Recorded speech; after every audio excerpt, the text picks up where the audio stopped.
Muli tayong babalitaan ng aming senior correspondent na si Noel Perfecto via phone patch. Manong Noel, magandang umaga. Kailan at kanino nga ba unang lumabas ang issue na pinupondohan umano ng PCSO ang pinansyal na pangangailangan ng pamahalaan?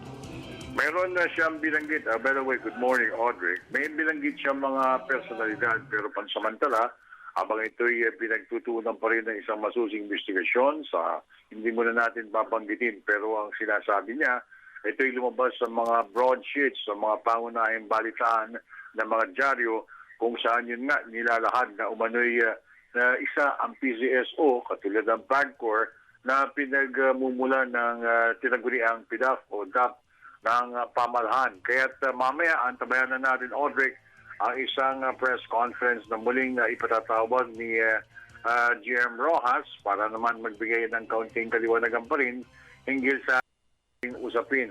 Iulitin ko lang, Audrey, pinagdiinan din ni Rojas na lahat ng mga nakukuhang pondo ng PCSO ay galing sa larong loto at sweepstakes at ito ang mga proceeds nito ay napupunta sa mga pasyente at mga mahihirap na sobrang nangangailangan ng karagdagang support ng pinansyal mula naman sa ahensya. Yun muna ulat, Audrey. Good morning.